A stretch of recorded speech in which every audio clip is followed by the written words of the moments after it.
All right, great. So great to see you all on board also after lunch. So hope you had some good time, also some good discussions with peers and colleagues, maybe also some discussions with colleagues from SAP, which I see also in the auditorium. This is very great. Hope I can also tell you something about new about ABAP Cloud. Let's see. Today, Volker and I, my name is Fabian, we're going to tell you something about ABAP Cloud and especially how you can use the capabilities of ABAP Cloud in S/4HANA Private Cloud editions and how you can interact with those classical extensions or classical APIs which we have there, right? And maybe before we start, who of you has already worked with ABAP Cloud? Okay, a few hands raised up. Who has never worked before with ABAP Cloud? And who belongs to those people who never raise their hand if such questions are? Okay, all right, there's one. I got you. All right. So same for me, right?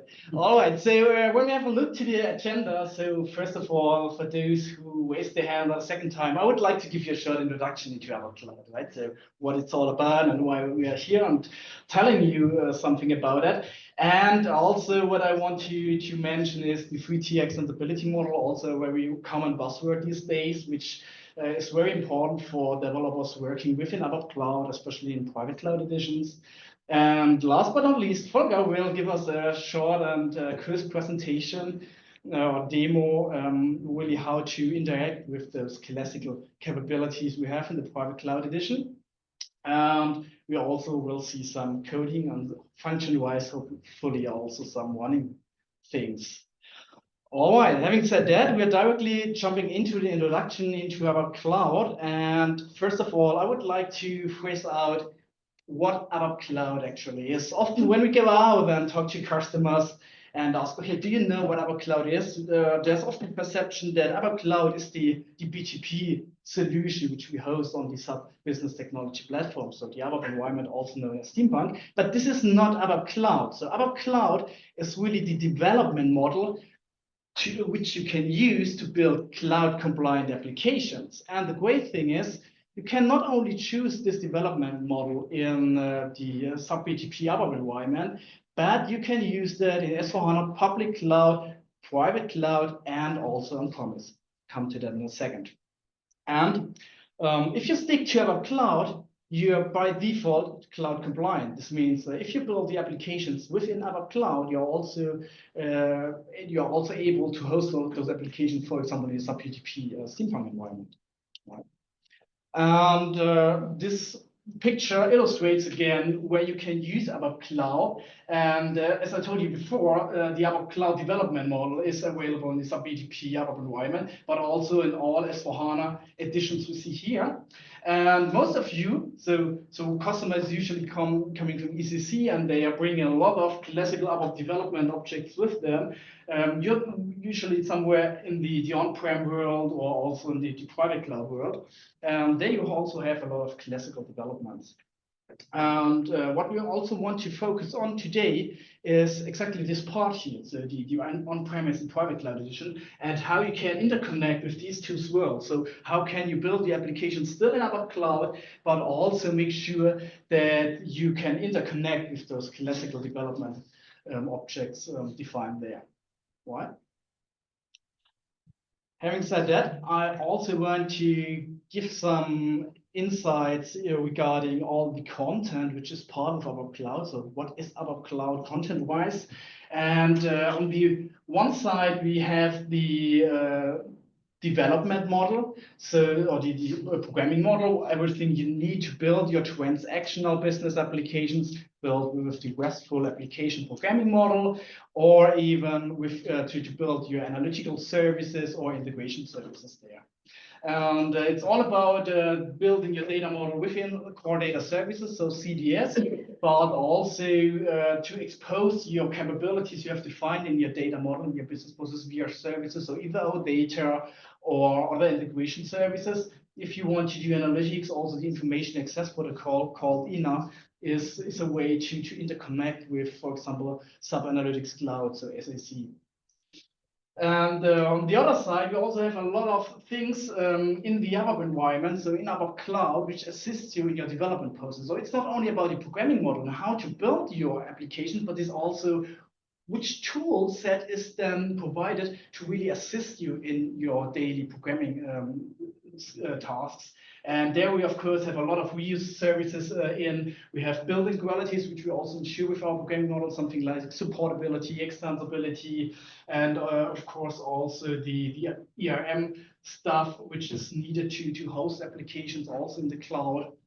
The complete lifecycle management is included, of course, also our development tools based in ADT, right? And the whole package, this is what we call ABAP Cloud. When we are talking about ABAP Cloud, we're always talking about this whole package, which really assists you in your daily development tasks. All right.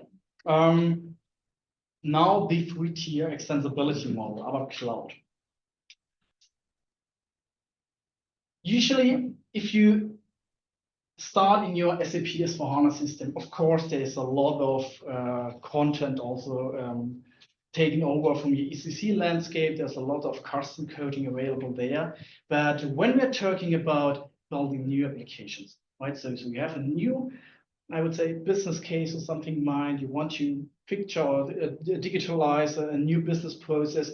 You have the choice what to use, right? So if you're in a private cloud edition, you of course could fall back to the classical development options. But what is recommended from our side is to stick directly with ABAP Cloud. So if you build new applications, make sure you build them either as an on-stack extension directly in your SAP S/4HANA system within ABAP Cloud, or even as a kind of side-by-side extension in the SAP BTP ABAP environment. And there you can also choose ABAP Cloud, of course, with the whole tools that we just saw before. But you can also fall back to other environments with CAP like Java and Node.js. So there you have multiple options also available if you do side-by-side. The question is always, okay, when should I use on-stack and side-by-side extensibility? So there were also some sessions before regarding those extensibility options we have.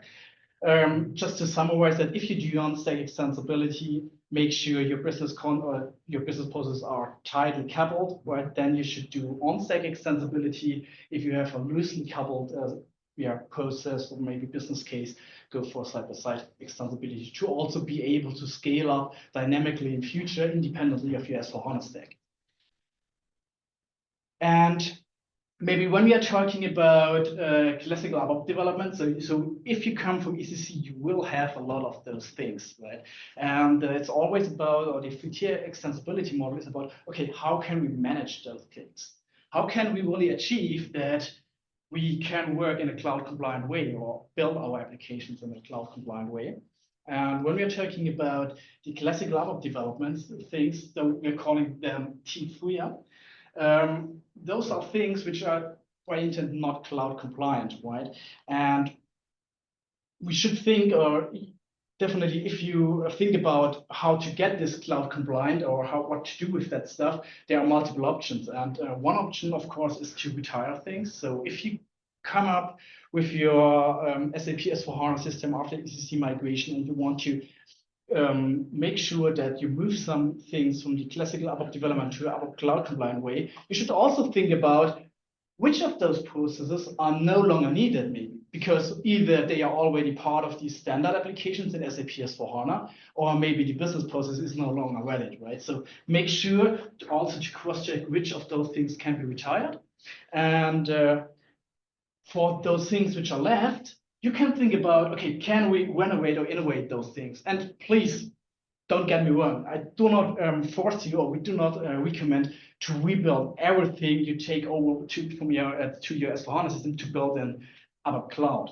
You should really think about which are your core business processes where you really want to use or make use of those capabilities ABAP Cloud brings with it. So with mobile access, the RESTful application programming model, also regarding new innovations delivered with our ABAP Cloud development model, native Gen AI or AI integration. So for those core business processes where you really think about, yeah, innovation makes sense and we need to do those innovations there to be also competitive out there in the market, you should really think about to renovate those things and either go for on-stack or side-by-side extensibility. And of course, also if you say, okay, now we stick to our T3 classical development model and we do not renovate those things, you still can think about, okay, can I adapt this coding to be at least clean core compliant? This means that I also able to do upgrades in a more frequent way than in the past I did it on premise. Right? So to make sure that you only use APIs which are kept stable by SAP, or that you use nominated APIs which are also upgrade safe. So you should also think about those things there. And between this tier 1 and tier 2, tier 3, there's also this tier 2 layer. And when we're talking about tier 2, reality is not for each and everything you have done underneath there, SAP provides cloud lifecycle stable API. This is the reality we know, right?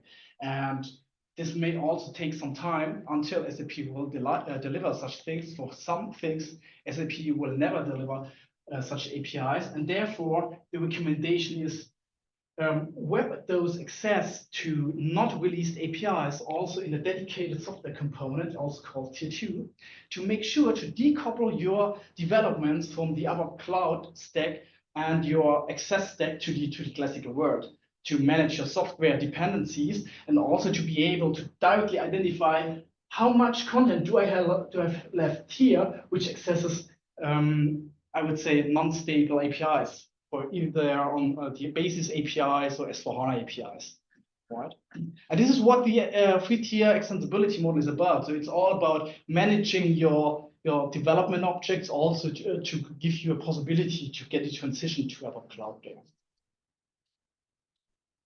All right. And just for an example, how we also want to present you the tier 2 model. So when you have the tier 1 development, like it's your ABAP Cloud development model, maybe your business object or something like that, and you want to access a non-released SAP development object, the first thing you need to do is you need to create a wrapper for this non-released SAP object there, right? So you can do that by implementing this wrapper, which then accesses, of course, the not released API object of SAP. And afterwards, you can, or you are able to release this wrapper also to make use of your wrapper in your tier 1 development model. So this means your tier 1 developments are still clean core and they are stable, right? Because you define the own signature there, but you still have the, I would say, upgrade unstable or upgrade problematic coding in here, but it is all centric in your tier 2 developments, and you are able to manage those complexities and those dependencies, and you really decouple your business processes from those wrapper and APIs. And this, of course, is also safeguarded by ATC. So we assist you also there in fulfilling the 3-tier extensibility model. And with that, I would also directly jump into the concrete scenario we have provided for you today. And what you may know from the past are the BAPIs, so the business APIs. And those APIs are intended really to interact with business objects at SAP, but for remote consumption, so a remote function call. And they were intentionally not intended to be used system internally, however. Or beside of that, there are of course also the classical BOR events, which are available for a lot of applications, and the same is also valid for BAPIs. So we have a lot of adoption in our classical S4 private cloud edition system there. So there are a lot of BAPIs, BOR events, and what we want to show you is how can you make use of those classical APIs, even if you stick to the ABAP Cloud development model. So build your transactional application with the RESTful application programming model. And by doing that, we have provided you, or we will see in a second, the web business object, which then access the BAPI. And as we want to stick to the 3-tier development model, we of course also have a released wrapper class in between those two things, and we will show you that in a second. And the same also we do for the business events. However, there we have a native integration provided in our programming model to really also consume those BOR events and to make them directly accessible in your ABAP Cloud coding. All right. And with that, I'm handing over to Volker, and he will give you a demo of that.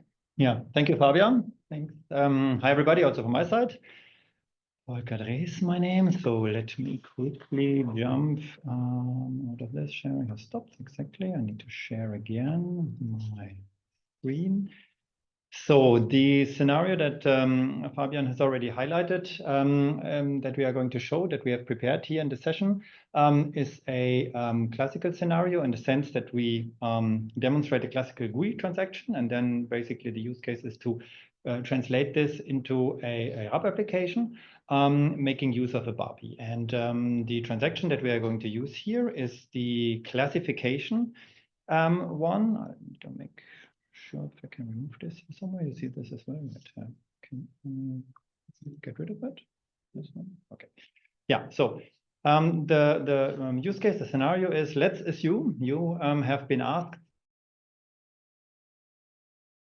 to kind of create a Fiori application,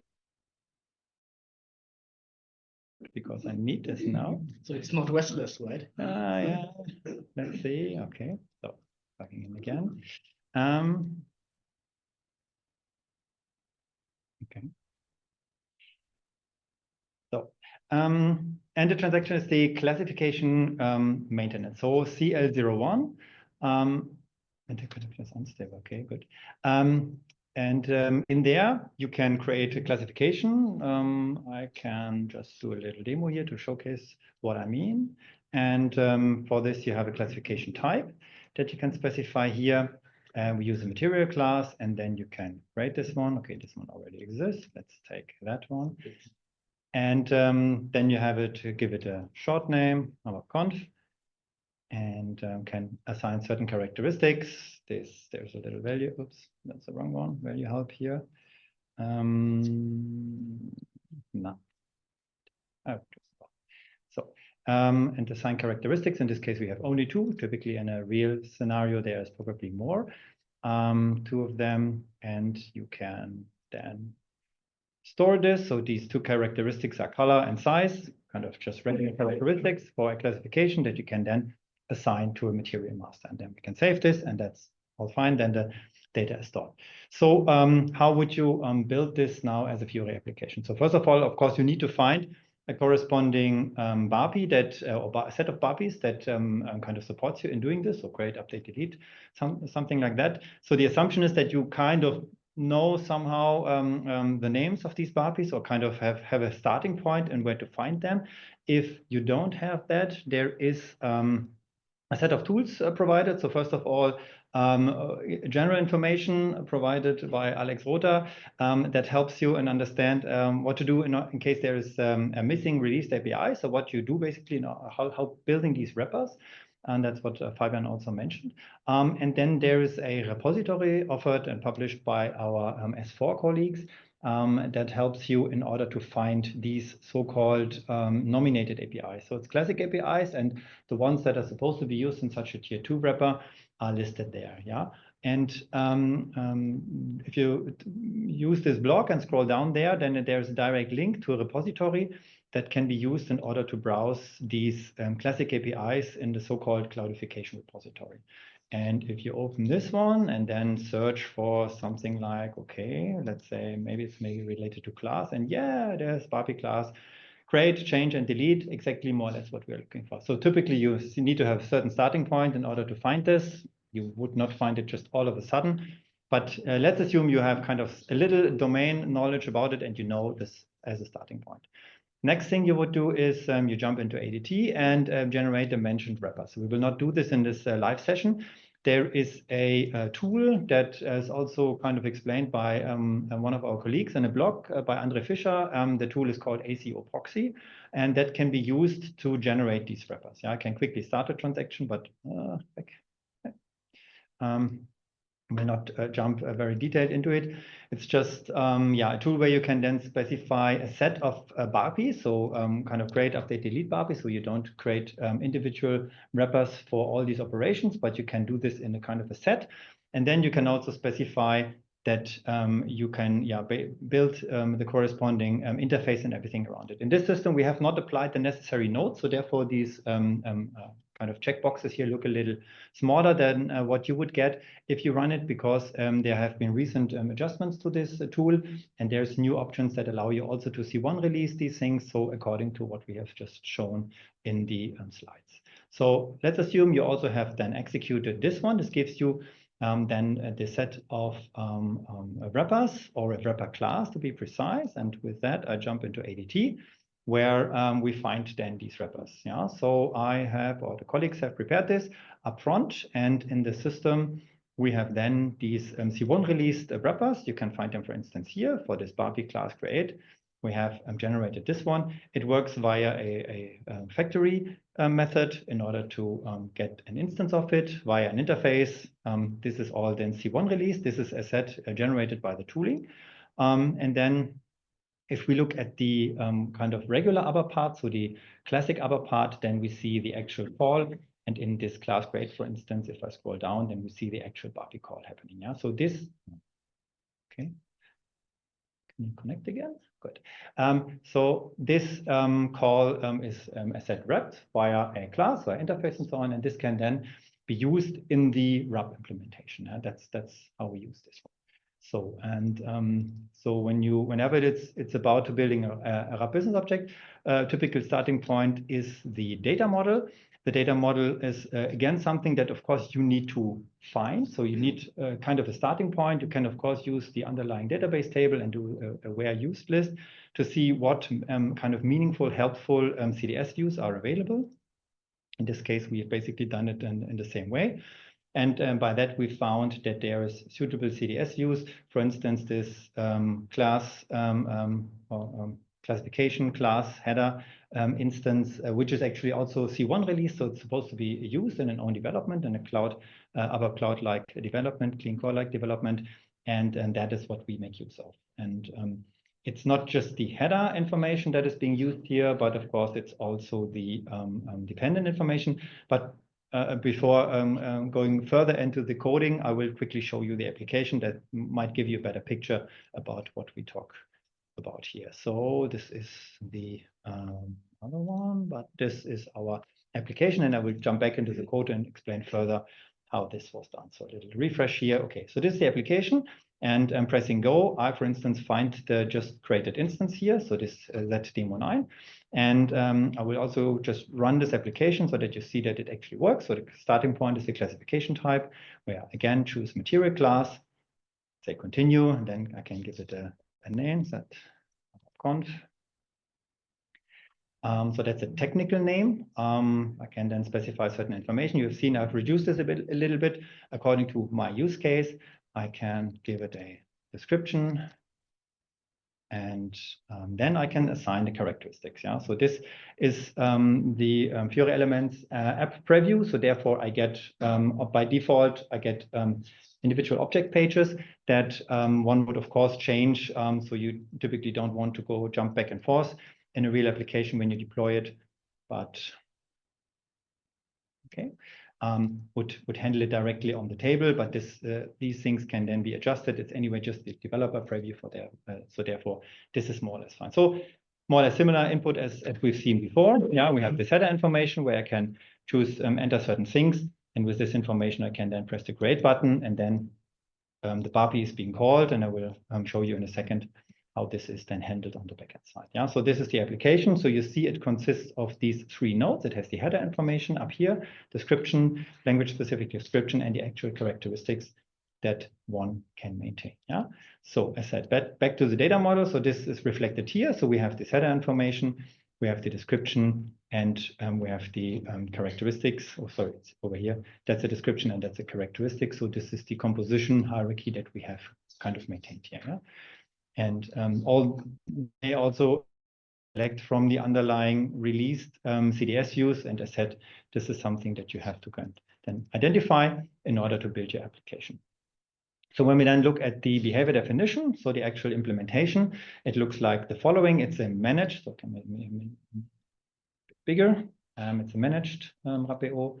And It's implemented with an unmanaged save because we don't want to directly write into the original database tables, of course. Instead of that, we want to make use of the BAPI to write into it. That means the standard save is not processed, but it's kind of handled via the save exit. And this is then taken care of according to BAPI and so on. So we will see this in a second. Other than that, it's, I would say, a regular implementation. It has a log master, which is basically also handled unmanaged in the sense that we want to make use of the original log object. So when maintaining instances, not just creating instances, but maintaining instances, we also want to make sure that we use the original log. Otherwise, it could happen that someone in parallel uses the GUI transaction and also modifies the same instance. And this, of course, we want to prevent. Therefore, we need to make use of the same log object. And then create, update, delete we offer. The event, we will come later to that point. And the simulation is maybe interesting because there we actually do the first call. It's a validation, and the validation, as the name indicates, is supposed to verify and validate if the data is consistent and can be stored. And our recommendation is typically when you work with BAPIs, classic APIs, you basically have two operation modes. You have the test run and the actual writing run, the kind of final run then, yeah. And the validation is kind of very important because this gives you feedback about the data when you're still in the interaction phase or the so-called early save phase. So you're not behind this point of no return. So you can still in a controlled fashion, go back to the interaction phase and correct your bugs, yeah. So in this general validation, you saw that it's been triggered very generically on create and on update. In this validation, what you see is, first of all, an EML read is happening, so to collect all the data of these three instances, so the header, the description, and the characteristics. And this data is then prepared, it's put together and prepared for these BAPI call. Yeah? And here you see that we make use of the test run. So we can then drill down. So this is this factory that I've shown you. And we can step down here. And then we see that a little preparation takes place. For instance, you need to make sure that the conversion is happening because whenever you work with BAPI always represent the external format, but in ABAP you have the internal format. So you need to transfer these things into the external format for those properties and values where this is necessary. And this is, for instance, happening here for the language code. And then, here we need to read some additional information, but then we call the actual BAPI class create, and there we see the BAPI call itself. Yeah. And how this would translate now into the UI, if I just kind of simulate a creation where the validation might fail. Let's say I start again the creation very quickly and just let's ABC and X, Y, Z. But here in the validity day, I just say yes. So, and this is of course not valid. Yeah, the end date may not before the start date. And if I try to create this one, then it would give me an error message. Yeah, and this is exactly what this validation is supposed to do. Yeah, so we call the BAPI, we process basically the standard logic. And the standard logic throws an error, and this error is then just transported via the reported and failed key information back to the front end. And this is, yeah, how we then run this. And when we are done with correcting the data, then we perform the actual save. So if assuming everything is valid and the data can be stored, we then proceed with the actual save handler. And you probably remember that we have an unmanaged save. That means we deal with the save on our own. So we first of all have the adjust numbers exit. In this case, it's not really special. It is the case in quite many business objects where the numbers are drawn late. And this means the adjust numbers exit, that's the exit in RAP where you need to specify the number back to the framework. And this means we move now the actual create operation to the adjust numbers exit, which sounds a bit odd, but this is allowed. And in the adjust numbers exit, we perform the create. The update is then handled in the regular save because there we already have a number and we can just kind of hand it back then to the framework. But the actual create needs to be done in the adjust numbers exit, and that is also fine. And here you see the similar operation. We collect all the data. We kind of loop over the data in order to collect what we need. And there we then perform the BAPI class create call. And this time with a test run false. So now we actually write the data. We receive the number as a response and can then return it back to the framework. And even there could theoretically, there could be an error, and then of course we can still throw error messages, but this is not expected. So ideally, every operation is checked beforehand, and the data is checked beforehand, so that whenever there's a problem, we can jump back to the interaction phase and make use then and fix the problem and continue from there. So that's it for the first scenario. Very quickly, maybe with our presentation mode, because then I don't need to shift share again. So this was the first part where we talked about the classification creation scenario.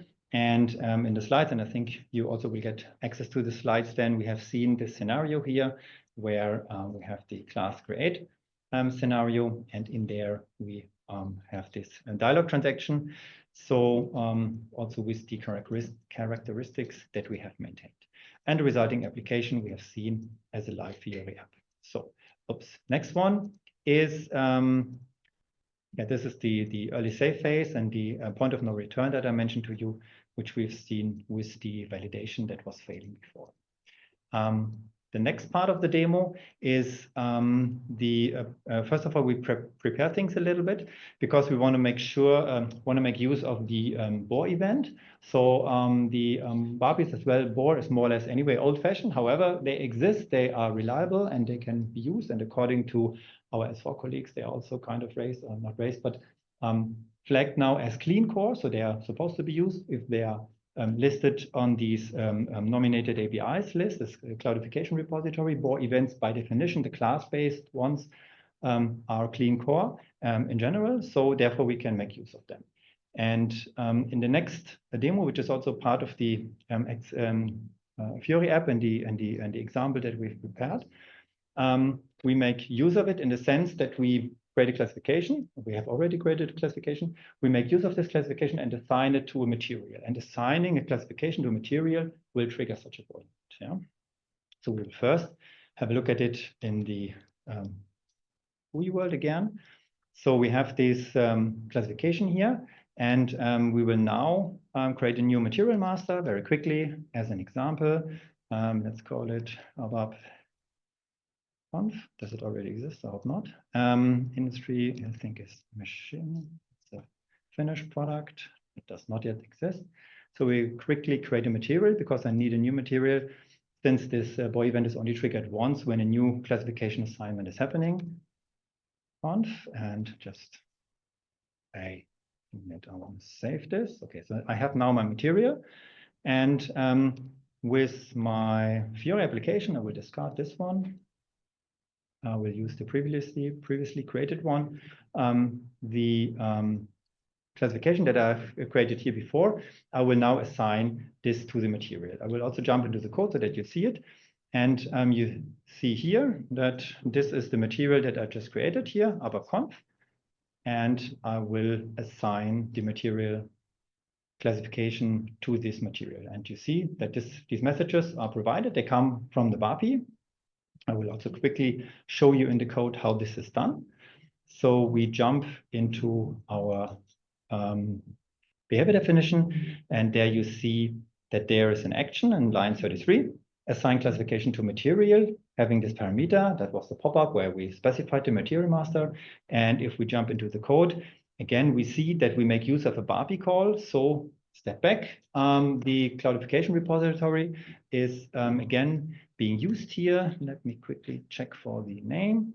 That's the object classification that we make use of here. So in the cloudification repository,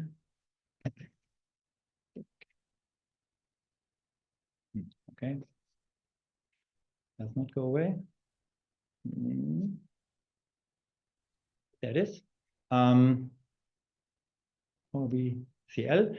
If I search for this one, you also see that there's, for the object classification, there is a change and a create BAPI that can be used for this purpose. So same story as before, a wrapper was generated up front, it was C1 released, and it can now be used in our implementation. Yeah.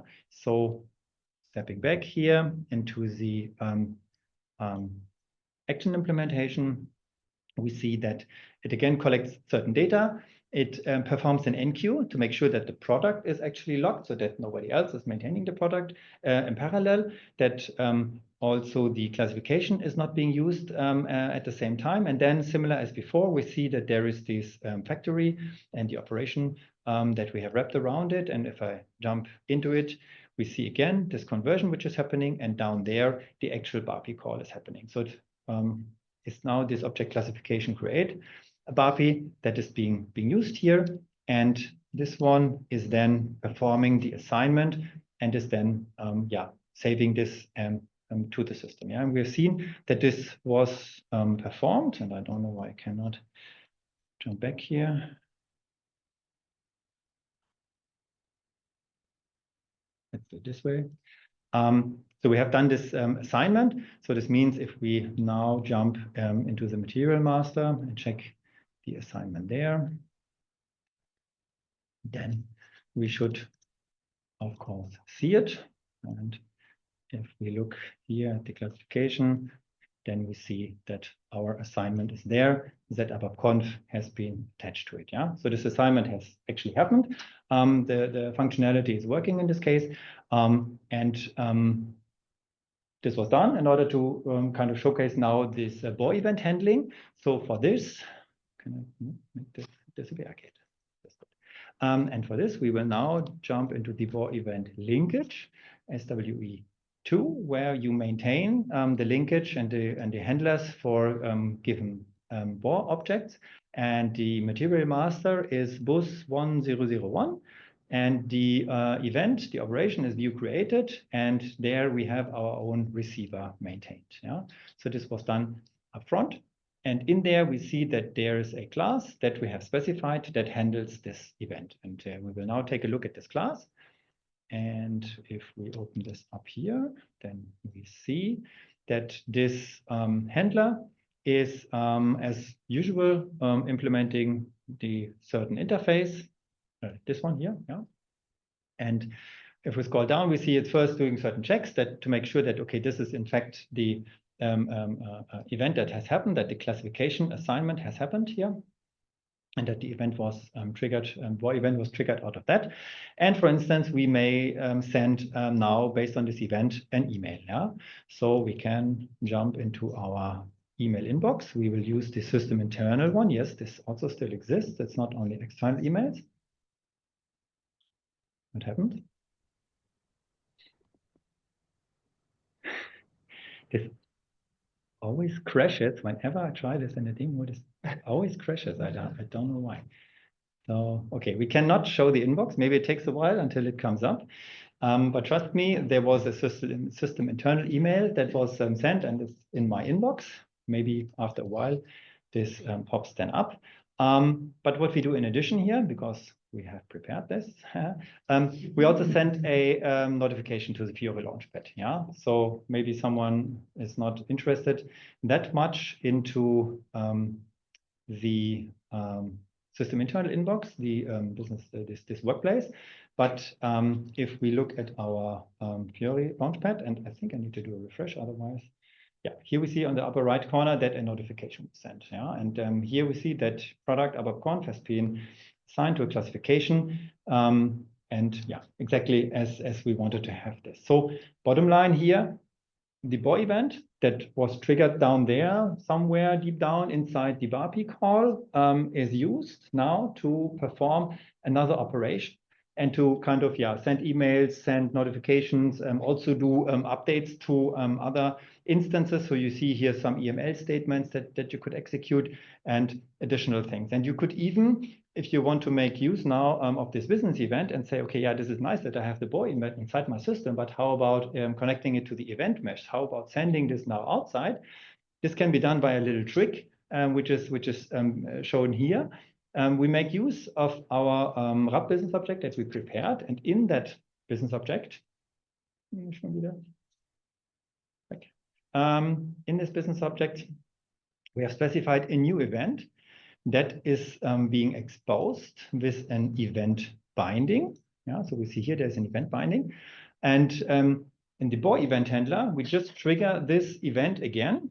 Not again, it's not the same event, it's a new event that we've introduced. We trigger this event on the RAP-BO, and this one, by the event binding, can be connected then to the event mesh. And with this little extra step, Yes, it's a small extra step, but with this little trick, you can then expose this event even to the outside world, although it was initially a kind of old-fashioned BOR event. And with this, you kind of are flexible in doing whatever you want.